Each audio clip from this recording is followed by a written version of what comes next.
Good morning. I hope all of you are well settled. You have done your revision on glycolysis on the lecture which was given to you earlier this week. Today I'll continue with carbohydrate metabolism. I'm going to talk to you about gluconeogenesis. Now, what are the objectives of today's lectures? Now, by end of the lecture, you should be able to explain the purpose of glucogenesis, describe the reactions and enzymes which are involved in gluconeogenesis, name those that are different from that of glycolysis, and describe briefly the mechanism of regulations of glycolysis and gluconeogenesis. Now, what is gluconeogenesis? Gluconeogenesis is the synthesis of new glucose. It comes from the word glucose. Neo means new, genesis, synthesis. So, synthesis of glucose from non-carbohydrate sources or compounds. This is what gluconeogenesis is about. The major precursors or substrates for gluconeogenesis are lactate, glucogenic amino acids, propionate, and glycerol. Now, where does gluconeogenesis take place? Gluconeogenesis takes place mainly in the cytosol, although some precursors are produced in the mitochondria. You know, glycolysis takes place in the cytosol. The product of glycolysis moves into the mitochondria, and in the mitochondria, the Krebs cycle takes place. Now, although some precursors are produced in the mitochondria, gluconeogenesis mainly takes place in the liver. To a smaller extent, it also takes place in the kidneys. It is one of the two mechanisms by which the body uses to keep blood glucose levels from dropping too low. In other words, becoming hypoglycemic. The other mechanism is, of course, by glycogenolysis. This process occurs during periods of fasting, starvation, low carbohydrate diets, or intense exercise, and is strongly entagonic. These reactions are entagonic. Gluconeogenesis is often associated with ketosis. Ketosis is a process by which ketone bodies are formed. For example, like in diabetes, when you get acetone, beta hydroxybutyrate being formed. Gluconeogenesis is also a target for therapy of diabetes, in the treatment of diabetes. Now, most diabetics are given oral medication such as metformin.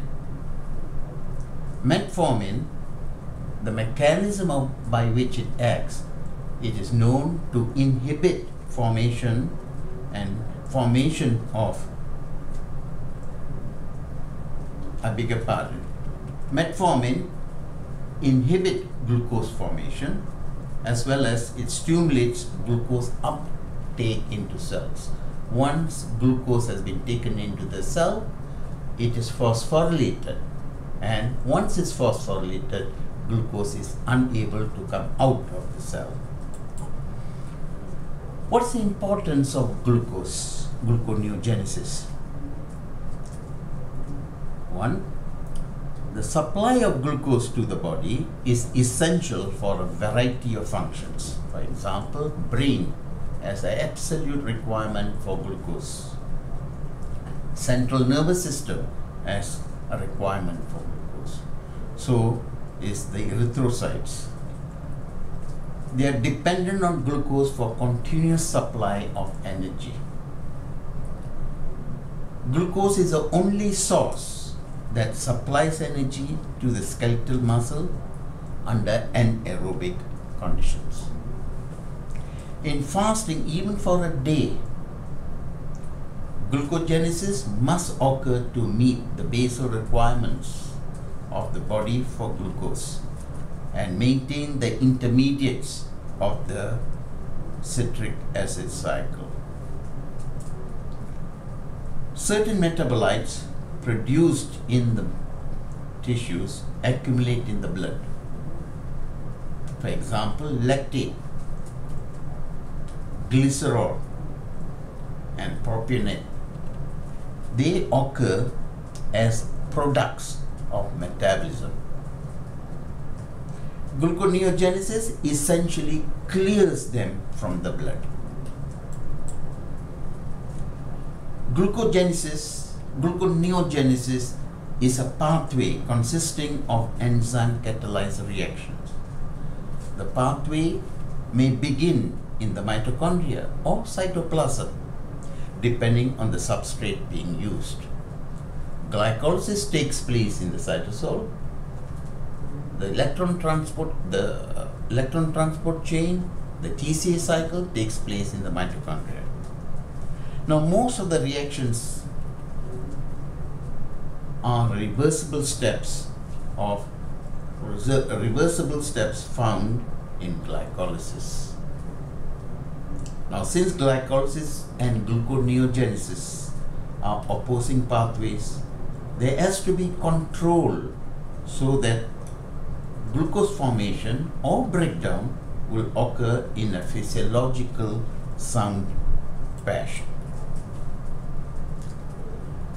The flux through the respective pathway is governed by allosteric effectors, covalent modification of enzymes, and enzyme concentrations.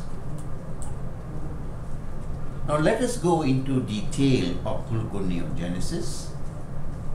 Essentially, we have to study 3 main reactions out of the 10 reactions which we find in glycolysis.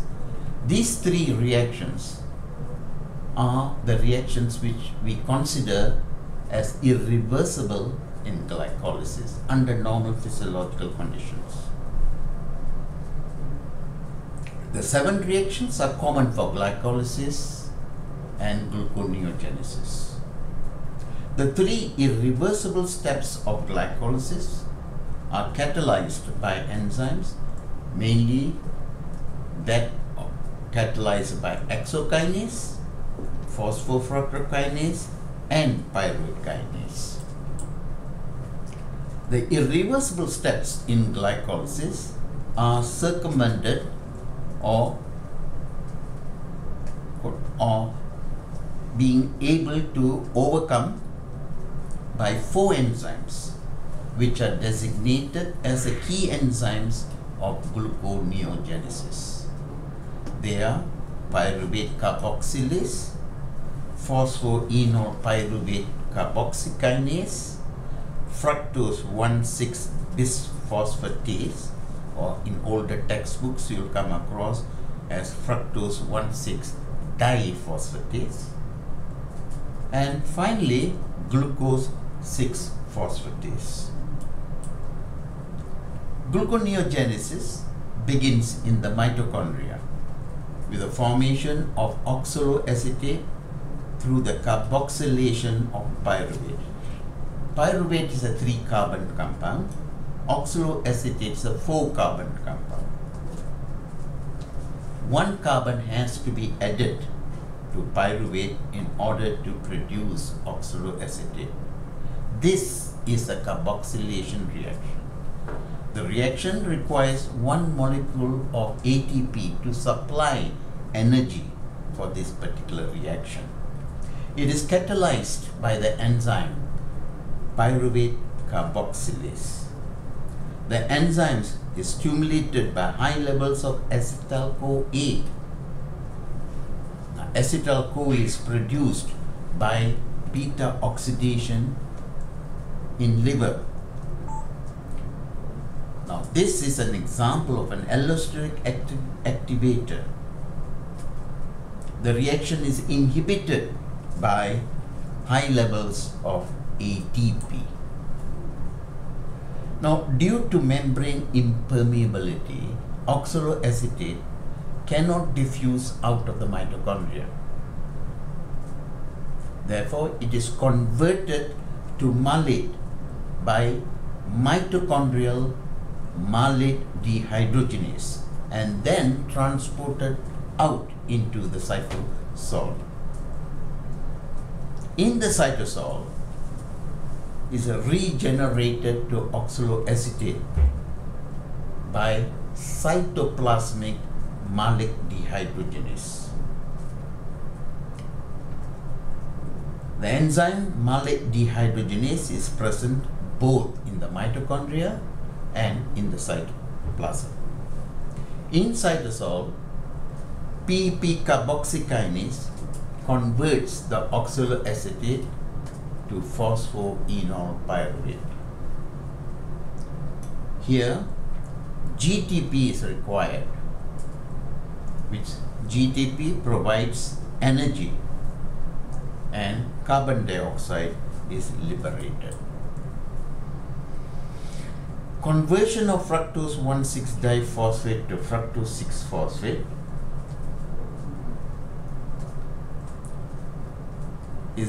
takes place. Phosphoenol pyruvate undergoes the reversible of glycolysis until fructose 1,6-bisphosphate is produced. The enzyme fructose 1,6-bisphosphatase converts fructose 1,6-bisphosphate to fructose 6-phosphate. The enzyme is regulatory in gluconeogenesis. Now let's come to conversion of glucose 6-phosphate to glucose. Remember that this enzyme is absent in muscle tissue. Glucose 6-phosphatase catalyzes conversion of glucose 6-phosphate to glucose. The presence or absence of this enzyme in tissues determines whether the tissue is capable of contributing glucose to blood or not. Mostly present in liver and kidney, but absent in muscle, brain, and adipose tissue. What about gluconeogenesis from glycerol? Now, glycerol is liberated mostly from adipose tissue by the hydrolysis of fats, in other words, hydrolysis of triacyl glycerols. Enzyme glycerokinase, which is found in liver and kidney but is absent in adipose tissue, produces glycerol 3-phosphate, and glycerol 3-phosphate is converted to dihydroxyacetone phosphate by glycerol 3-phosphate dehydrogenase. Dihydroxyacetone phosphate is an intermediate in the glycolysis which can be used for glucose synthesis. You can also have gluconeogenesis from amino acids. Carbon skeleton of amino acids, all except leucine and lysine, result in the formation of pyruvate or intermediates of the tricarboxylic acid cycle, which ultimately result in the synthesis of glucose.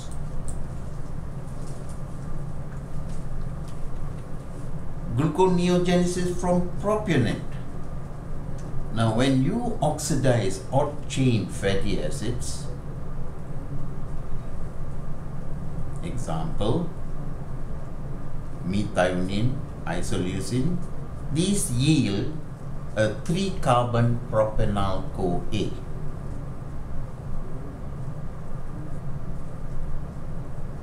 Propenyl-CoA carboxylase acts to produce methyl-malonyl-CoA, which is converted to succinyl-CoA. Now here again, it's a carboxylation reactions. You are adding 1 carbon to a 3-carbon compound to produce a 4-carbon compound. Now succinyl-CoA can then enter the gluconeogenic synthesis via the TCA cycle. Now gluconeogenesis can also be formed from lactate. That is what commonly is known as a Cori cycle. Lactate must be converted to pyruvate in certain cells because amount of NAD in cells are limited, and during glycolysis NAD is converted to NADH2, and in order to replenish the NADH2 must be oxidized. Now you please take note, glycolysis proceeds uninterrupted in skeletal muscle.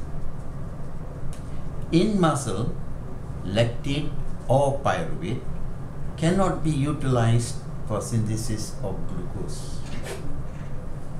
There's no glucose 6-phosphatase and fructose 1,6-diphosphatase. Lactate is carried to the liver by the blood, and after conversion to glucose is carried back to the muscle by blood.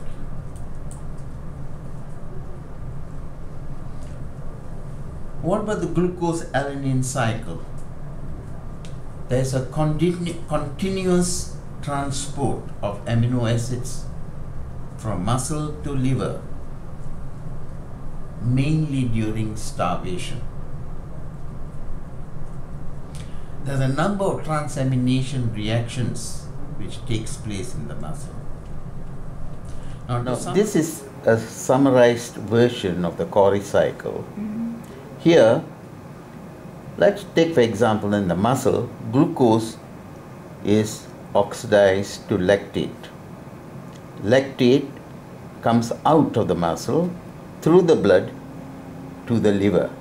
In the liver, through a process, through the gluconeogenic process, is converted to glucose, and this glucose gets back in the blood, back to the muscle cells. Now this is the Cori cycle. Now very briefly, let me just mention to you the regulation of gluconeogenesis. The hormone glucagon and availability of substrates regulates gluconeogenesis. The hormone glucagon is secreted by the alpha cells of the pancreatic islets. Now this regulation is stimulated by 2 mechanisms. Active form of pyruvate kinase is converted to inactive form via cyclic AMP.